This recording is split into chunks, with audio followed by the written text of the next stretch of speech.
नमस्ते। चलिए आज बात करते हैं जीवन की एक सबसे बुनियादी, सबसे जरूरी प्रक्रिया के बारे में, कोशिका विभाजन।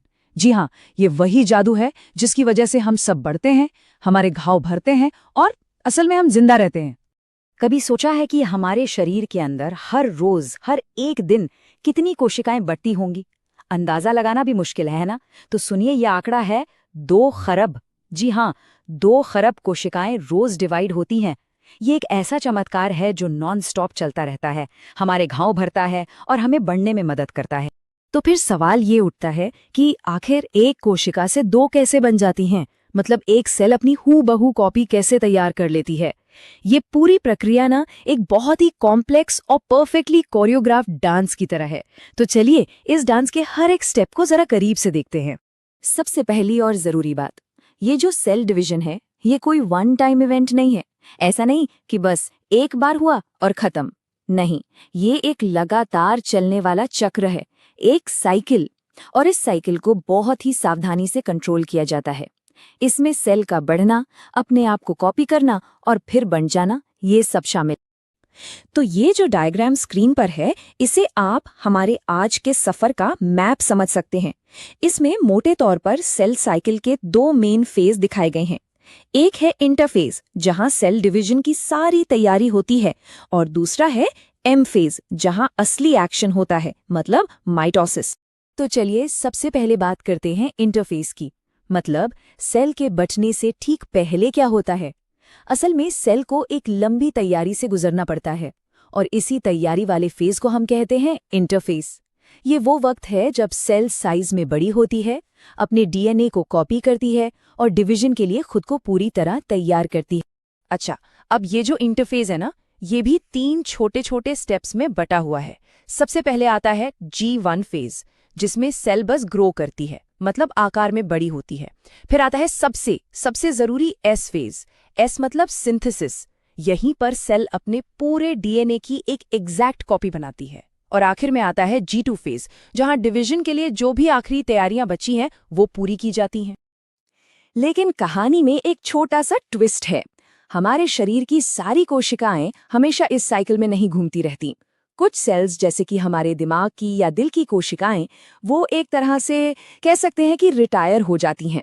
वो इस साइकिल को छोड़कर एक शांत फेज में चली जाती हैं, जिसे G0 फेज कहते हैं। तो सारी तैयारियां हो गईं, और अब वक्त है मेन इवेंट का, माइटोसिस। ये वो प्रोसेस है जिसमें सेल का न्यूक्लियस यानी केंद्रक डिवाइड होता है। इसे इक्वेशनल डिवीजन भी कहते हैं। क्यों? क्योंकि इससे जो 2 नई डॉटर सेल्स बनती है ना, उनमें क्रोमोसोम की संख्या पेरेंट सेल के बिल्कुल बराबर होती है। कोई कमी नहीं, कोई ज्यादती नहीं। तो माइटोसिस के हर स्टेप को डिटेल में समझने से पहले चलिए एक नज़र इस पूरी प्रोसेस पर डाल लेते हैं।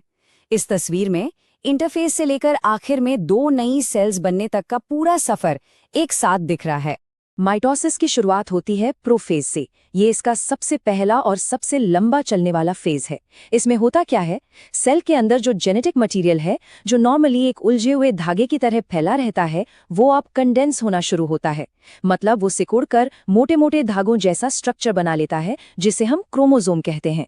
और अब इन्हें माइक्रोस्कोप से भी देखा जा सकता है। इस फेज में ना एक साथ कई जरूरी चीजें होती हैं। क्रोमोसोम मोटे हो जाते हैं, न्यूक्लियस के चारों तरफ की झिल्ली वो गायब होने लगती है, और सेंट्रियोल सेल के 2 ऑपोजिट कोनों की तरफ जाने लगते हैं। आप इसे ऐसे इमेजिन कर सकते हैं जैसे कोई लंबी ट्रिप पर जाने से पहले अपना सारा सामान बहुत ध्यान से पैक कर रहा हो। प्रोफेज के बाद आता है मेटाफेज, और ये फेज ये पूरी तरह से ऑर्डर और परफेक्शन के बारे में है। यहाँ पर सारे के सारे क्रोमोसोम एक डिसिप्लिन सोल्जर की तरह सेल के बिल्कुल बीचों बीच एक लाइन में आकर खड़े हो जाते हैं। सेल के कोनों से निकले स्पिंडल फाइबर्स हर क्रोमोसोम के सेंटर से जुड़ जाते हैं और उन्हें खींचकर इस सेंटर लाइन पर ले आते हैं। ये अलाइनमेंट इतना सटीक, इतना परफेक्ट होता है कि साइंटिस्ट के लिए क्रोमोसोम की स्टडी करने का ये सबसे बेस्ट स्टेज माना जाता है। लाइन अप हो गया, और अब बारी है असली एक्शन की। एनाफेज में जो क्रोमोसोम की 2 जुड़वा कॉपियां हैं, जिन्हें हम सिस्टर क्रोमैटिड्स कहते हैं, उन्हें चिपका कर रखने वाला प्रोटीन घुल जाता है, और बस इसके तुरंत बाद स्पिंडल फाइबर्स छोटे होने लगते हैं और इन क्रोमैटिड्स को खींचकर सेल के ऑपोजिट एंड्स की तरफ ले जाते हैं, एक को इधर एक को उधर। एनाफेज का सबसे डिसाइडिंग मोमेंट होता है सेंट्रोमेयर का टूटना। सेंट्रोमेयर वो पॉइंट है जहां दोनों सिस्टर क्रोमैटिड्स जुड़े होते हैं। जैसे ही ये टूटता है, हर क्रोमैटिड अब अपने आप में एक पूरा क्रोमोसोम बन जाता है और सेल के अपने अपने पोल की तरफ सफर शुरू कर देता है। और यही वो स्टेप है जो पक्का करता है कि बनने वाली दोनों नई सेल्स को जेनेटिक इन्फॉर्मेशन का पूरा पूरा सेट मिले। तो अब हम आ पहुंचे हैं माइटोसिस के आखिरी फेज, टेलोफेज पर। यहाँ पर सेल असल में प्रोफेज में हुई सारी चीजों को उल्टा कर देती है।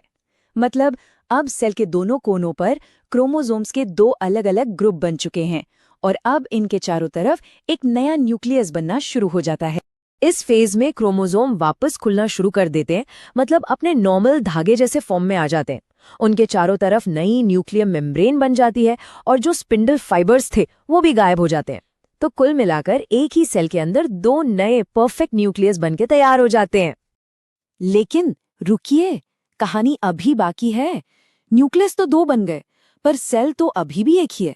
तो अब बारी है सेल के बाकी हिस्से यानी साइटोप्लाज्म को बांटने की, और इस फाइनल डिवीजन प्रोसेस को कहते हैं साइटोकाइनेसिस। और मजे की बात यह है कि एनिमल सेल्स और प्लांट सेल्स दोनों इस आखिरी काम को अलग अलग तरीके से करते हैं। जैसा कि स्क्रीन पर दिख रहा है, एनिमल सेल बाहर से अंदर की तरफ पिचकती है, जबकि प्लांट सेल में बीच से बाहर की तरफ एक नई दीवार बनती है। चलिए इसे थोड़ा और आसान करते हैं। एनिमल सेल्स में आप सोच सकते हैं कि बीच में एक खांचा या दरार बनती है जो गहरी होती जाती है और सेल को बीच से दो टुकड़ों में तोड़ देती है।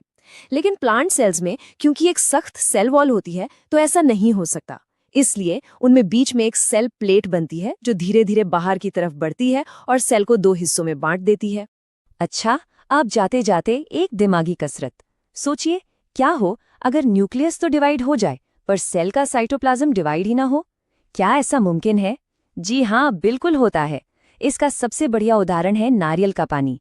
वो असल में एक ही बड़ा सा सेल है जिसके अंदर हजारों न्यूक्लियस तैरते रहते हैं। ये हमें दिखाता है कि जिंदगी की जो बेसिक प्रक्रियाएं हैं वो भी कितनी अलग अलग और हैरान कर देने वाली हो सकती हैं।